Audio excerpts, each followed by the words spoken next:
Is Edmund truly dead? The ultimate Mewgenics theory. It all started when Edmund McMillen dropped a new Mewgenics teaser. Okay, first disclaimer right here. I made this video before the Mewgenics release, so some things in this video can be incorrect, and maybe because of that I will make in the future the second part of this video. That's all, please enjoy the video. This time it was a video called Mewgenics Intro Plus, released on January 12th. This video covers the Mewgenics intro, the game settings, and a meow button that makes a cat meow when pressed. Meow. Meow. But if you are observant, you could see in the first frames of this video two graves. The first one belongs to Tyler Glyle, and the second one belongs to Edmund McMillen himself. After the video, I created two joke thumbnails, and to my surprise, Edmund saw them and set one of them as the thumbnail for his video. He also reposted my tweet with the thumbnail, but my stupid joke thumbnails started giving me more questions than answers. Is Edmund really dead? If Edmund is dead, then who is he? A clone? A doppelganger? A fraud? Or even a guy with a time machine? I don't know. So today I'm gonna answer to this. To answer this question, we must jump to April 20, 1889, the year Hitler was born. I know how that sounds, but trust me, this will start to make sense later. Some people say Edmund was born on March 2nd, 1980, but that is a lie. Wikipedia lies to us, just like the cake from the Portal series.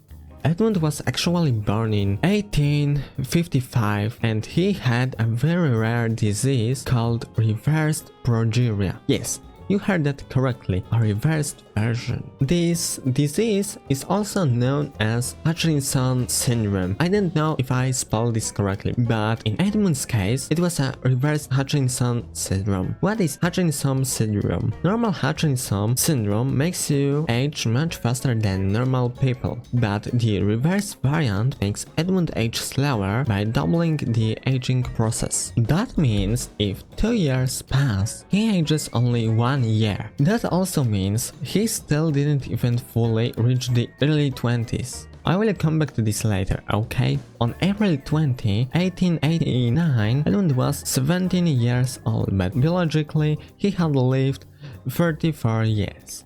He knew that if he wanted to survive, he would need knowledge and contacts. That made him almost like a god, but nobody knew that. Luckily, Edmund was in Braunau am Inn that day, and by accident he was present at the birth of Adolf Hitler. He saw this child and thought that this kid would be special, but he didn't know in what way. During the next 3 years of Hitler's life, Edmund somehow managed to get into a very good relationship with Hitler's parents. This situation was so intense that Hitler believed Edmund McMillen was his brother. But in 1900 year, Edmund suddenly disappeared from Hitler's family. Hitler's parents told him that Edmund was killed by measles, and Hitler was deeply affected by this. You could say that Edmund was an amazing creator in his life, but he was also truly evil. He left a 3-year-old child like nothing happened. But if you think that's it, you're wrong. Edmund didn't really leave Hitler. Edmund stayed behind, positioning himself to secretly observe and stalk young Hitler. This was one of the first things that pushed Hitler toward becoming a bad human being. Edmund stayed behind. Nobody knew where he was or who really was. At this point, Edmund tried to invent something new. He was extremely close to inventing something important, the true time machine. But he needed more resources, so he ended his silence on April 30, 1945. This was the moment when the famous photograph was taken. The handshake between Hitler and Edmund. Zu unserem ewigen deutschen Volk! Deutschland, Sieg heil! Heil! Edmund wanted the newest German technology. Hitler wanted to be immortal. Edmund told Hitler about the time machine. Hitler was impressed by that. They made a deal. Sadly, only a few hours after this handshake, Hitler was killed in his office by himself. But the way Hitler killed himself was by playing with his gun and accidentally shooting himself straight in the head. Luckily for Edmund, he was still able to use German resources. 12 years later, on April 30, 1955, Edmund finally invented the first time machine in human history. The German government knew Edmund had been working on it for a long time, but they didn't know exactly when he finished it. After completing the machine, Edmund immediately used it to travel into the past. In the past, Edmund saw a younger version of himself, one without reversed Hutchinson syndrome. Present Edmund explained to past Edmund that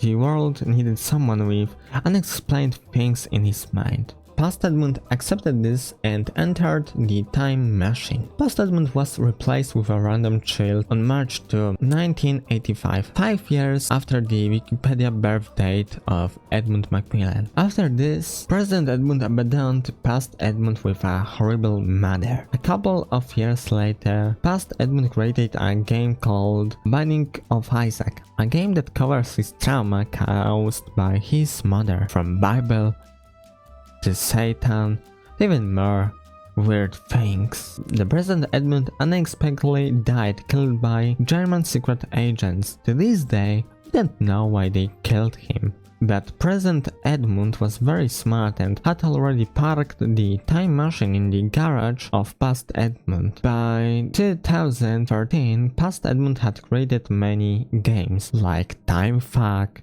Gish, Run-Hit, Meat Boy, and even Hitler's Must Die. But the last game was in the development, but also it was never released. This was probably the reason President Edmund was killed. In 2012, the team Meat announced a new upcoming game called Mewgenics, but Edmund didn't know at that point that the game will be released 14 years later. Because the relationship between Past Edmund and Team Meat became much worse over time, they tried to never release Mewgenics. If you watched my video would Dr. Gregory House play Mewgenics, you know where I mentioned that Edmund had hepatitis C. I didn't say in that video that he died because of it, but he was going to die because of it. So in 2013, Edmund knew he would die in the upcoming days. His last decision was to use the weird machine in the garage. When he activated it, Nazi Edmund suddenly appeared, screaming in an angry German voice, but Past Edmund was already dead on the floor. The first thing Nazi Edmund did was a thing. He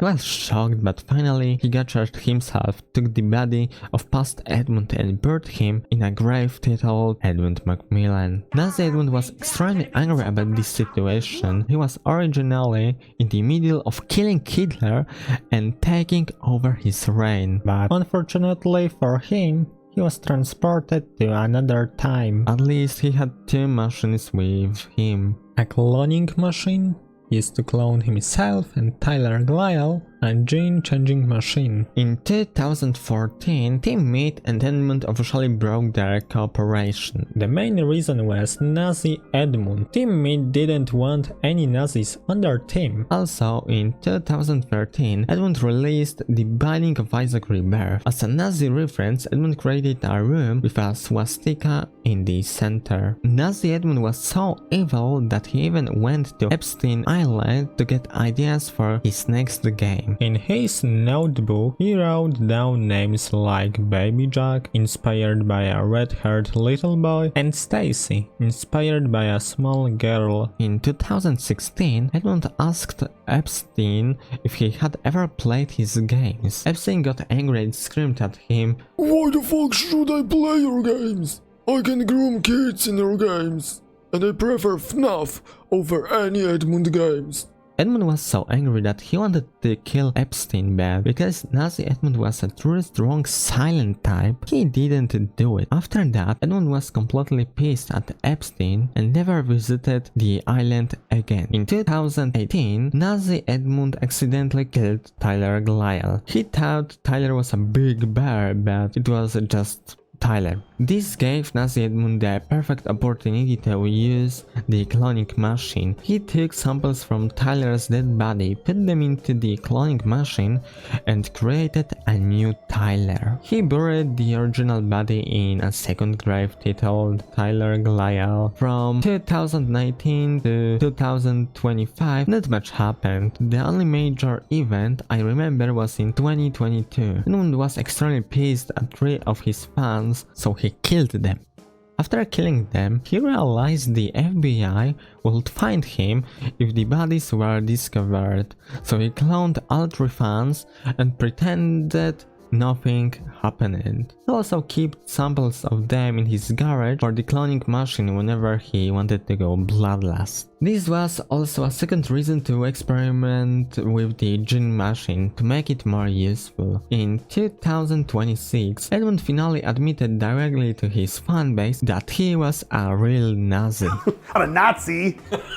Finally, on January 12, 2026, he used his own graves in the backyard as inspiration and placed them as real frames in the Mewgenics intro video. So the most recent Edmund is Nazi Edmund, but he also uses his own clones. In summary, in the Edmundverse, there were 3 Edmunds. The first Edmund made a pact with Hitler, invented the time machine with the ability to travel between dimensions, and was probably killed by German secret agents. The second Edmund was a normal kid and was replaced by Nazi Edmund. And finally, the Nazi Edmund created Mewgenics and admitted he was a Nazi. Oh, and I remember, he was also a Nazi. Not a Nazi!